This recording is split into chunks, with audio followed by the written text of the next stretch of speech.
Yeah, yeah.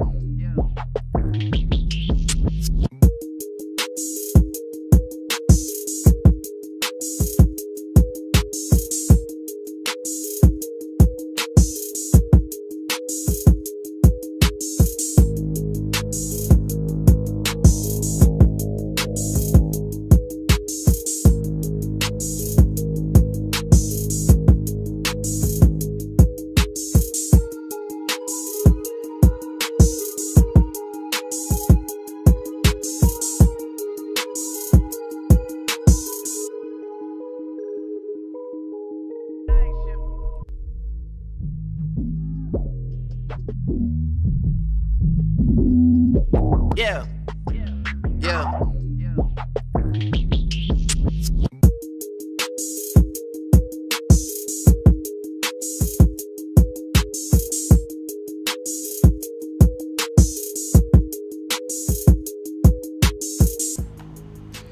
What up, YouTube family? This is Clark Stars coming to you with another exclusive team brand. The brand that we created today is a 1991 to 1994 NBA All-Star jersey. Just to get you guys some history and background of these jerseys. They use the same logo and jersey for the 1991, 1992, 1993, 1994 NBA All-Star game. There are subtle differences between each of those different years, but the year that we wanted to focus on today is the 1991 jersey. So let's get into the different details of the jersey. As you can see, there's two stars that come up on the sides of the jersey. At the top, the NBA logo is on the left side, upper left side, and then you have this NBA logo with the star and the all-star. So basically this NBA logo or design was definitely to look like metal of some sort. You know, this is 1991, so you know the graphics on this is definitely out there, you know, kind of gimmicky, but there's something nice about this jersey that I like, and also just like some of the images when you see Jordan and all those guys from the back in the day, Penny Hardaway, Shaq, and all those guys wearing the jersey. Is kind of cool. How this was created, I created this in Photoshop. I you know, took some references and pretty much just put some things together. A lot of cut and paste to kind of make this work. A lot of these graphics are pretty much low res and non-existent, so it takes a lot of time to actually go in and recreate these in Illustrator and Photoshop. As far as the details, you have this on the side of the shorts, the NBA All-Star Weekend, February 8 to 10, Charlotte, and pretty much this game took place in the Charlotte Hornets court in Charlotte in 1991. So there's this graphic here created in Illustrator. Again, this thing had to just be recreated because a lot of I couldn't find this on the internet. And a lot of these things are just gone for some reason. So if NBA or 2K, if you guys are listening, it'll be good to kind of recreate, get somebody to redesign these things. You know, holla at your boy if that's something that you need done. But it'd be fun for us to kind of have these things recreated from throughout the years. A lot of this stuff is lost. So as you can see on my channel, I've been slowly just recreating all these different assets, and I've been building a library for these different things. But as far as the details of the jersey in terms of the name and the logo, we have font 22. We have the white and red combination and blue going throughout the whole jersey. I got this white and red from the Philadelphia 76ers, so it'll be really easy to recreate this jersey. Again, these are just kind of like the foundations of how the jersey was constructed. You know, nothing amazing there. Yeah, pretty much it. Stripe 1 for the top collar, neck. Stripe 4 for the side arm area.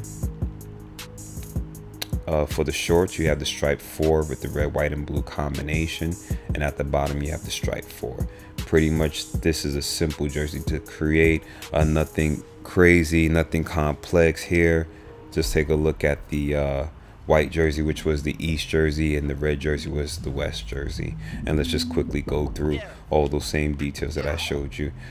When you make one jersey, the same details go into the other jersey, so that's what makes this jersey really easy. Some jerseys you actually have to alter it, change the stripe, change the colors, but this jersey you didn't have to do too much. East and West was pretty much identical. Small little details you had to change, such as the primary color, which is the white and the red that you need to switch. But like I said, you can get this red, white, and blue from the Philadelphia 76ers color palette, which makes it very easy. And if you guys are wondering, the number 30 isn't built into the actual graphic, so when you put this graphic, you make it nice and big. I used it at 139% on the chest. Try to put it in the middle as much as you can, and then what that's going to do is create a negative space on the star. What you're going to do is put your number, jersey number, in on the front. Use that font 22, and then put it right, adjust it to the point where it's kind of squeezing in between the NBA logo and the All-Stars logo, and that's going to be your dynamic text for the jersey. So every, Jordan's is going to be 23 and stuff like that. So this number isn't built on top of the actual graphics. Space was created so that the logo itself and the number itself can go right on top of that jersey for it to make sense. Let's go into the arena and kind of see how things were built there.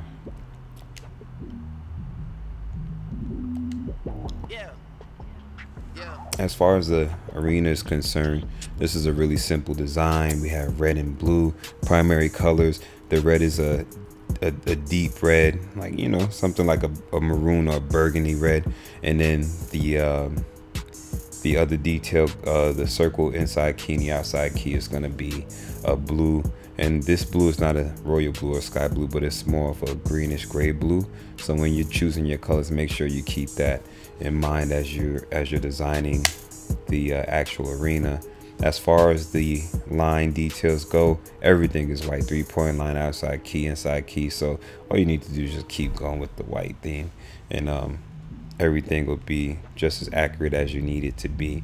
As far as the name is concerned, it's the Charlotte Hornets on the side, West All-Stars, East All-Stars, and the Charlotte Coliseum. At that time, it's called the Charlotte Coliseum. I know that is something totally different, something airlines at this point, but I guess back then, that's what it was just called. Not quite sure why it changed, but it is what it is. As far as the font is concerned, I used Indrika K for this font, and if 2K, if you guys are listening again, give us the opportunity to upload our own fonts. These fonts that you guys gave us is terrible. I guess this was just an afterthought, but we can't do much with these fonts. And also just certain details that we can do, like within these specific areas, some of these arenas have details and graphics. So if you could give us the ability to customize that, add graphics, that'd be great. Like things behind where Charlotte Hornets is, there's graphics that's supposed to go behind that, and it kind of makes the experience just shortchanged. It just feels shortchanged a little bit, knowing that we're so limited to placing these graphics. Like even as you can see here where the NBA logo is, aside from that, parallel to that, the Stay in School logo, which is here on the top right, supposed to also go in that arena. And I'm really not quite sure why we only have the option to put one logo in that circle when a lot of the arenas have two logos going into that circle. So again, for 2K17, if you could definitely make that possible, that would make the experience of creating these arenas really great, and it looks good on you guys' part, because it's just more advertising for you when people start pumping out dope arenas, dope customizations.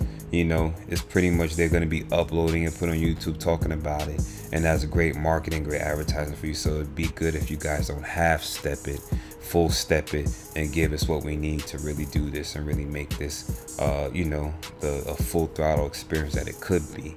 Again, the middle of the logo here, which is fine for these older logos, but if you think about the 2016 Toronto logo, there was a part of it that kind of steps out from the center of the sideline into the middle, and we don't have that option right now, so it's kind of limiting. So just a little you know, this is not a rant, but just a little detail for you guys to kind of keep into consideration when thinking about next year's 2K. Let's get into the scores table really quick. As you can see here, you know, this is an old school arena in 1991, so we wanted to bring back some of those 1991 themes. So as you can see, we got the Marvel Comics. Who remembers the Marvel Comics trading, collecting cards? What was hot back in the days was for you to pull out your binder and pull out all your plastics, all the cards crisp, your holograms, your checklist, and stunt. This was before the Jordan craze. This was before North Face, before everything that was hot was ever hot. It was hot to bring your Marvel card, collector card into school. You know what I'm saying? Let me know if you guys, you know, remember that. That was something that was classic. Saved by the Bell was another great show. One of the most classic shows of all time. Definitely had a crush on Jesse, you know, Kelly, and the rest of those other cute girls. You know, some of my first crushes there. We have the Sega Genesis. I mean, you know, Sega Genesis came and just killed Nintendo for a good amount of years. Sonic was blazing the trails, you know. Shout out to Sega Genesis. NBA Jam. We wouldn't be playing 2K if it wasn't for NBA Jam. He's on fire. The sneakers, the dunking, the style, the finesse, you know what I'm saying, took the streets to the arcade system. Prior to that, you had Bird versus Magic, some corny, crappy games. NBA Jam brought the details. It brought a whole nother swagger to the whole art of the game, gaming, which just took the whole basketball simulation to a whole nother level. So shout out to NBA Jam for making that possible. Of course, you have your classic Nintendo controller. If it wasn't for Nintendo, you know, they just brought a whole nother style to the whole the video game essence. And you know, that's pretty much it for the score table. Like I said, if you're going to create a 1991 NBA team, you might as well have some 1991 logos to go along that. And you can see these logos are really simple. Logo, image, bang. That's it. You know, so if you're going to recreate these things, definitely keep it simple, keep it clean. As far as that is, that's pretty much it for this review. Hope you guys enjoyed it. Definitely push the like button just to kind of give you guys a heads up, man. It's a lot of work creating these videos, recreating these logos, recreating all these assets that are pretty much, you know, gone or they're just, you know, they're obsolete at this point in time. You know, this is a 15-year-old logo, so maybe even older than that. But you know, it's a lot of work just kind of going into Photoshop, Illustrator, recreating this. So definitely, guys, if you guys are feeling the video, feeling some of the things that I got going on here, push the like. Definitely 150 likes, and I will be uploading all these assets from the scores table to the logo, to the jersey logos, to the arena logos for you guys. So definitely show some love, subscribe to the channel. This is the channel for the people. Let me know if there's some jerseys that you want to see recreated, some arenas that you want to see created, whether they be custom or they be existent. If there's something that you haven't seen, definitely throw it by me. I'm definitely open to some new challenges, you know, and I need some new challenges, you know. I'm still waiting for that challenge. So definitely hit me up, comment if you like something. Definitely let me know what you felt about it. If something didn't work for you, definitely comment about that. We can have an open discussion. But you know, like I said, subscribe, push the like button, and I hope you guys enjoyed the video. Peace.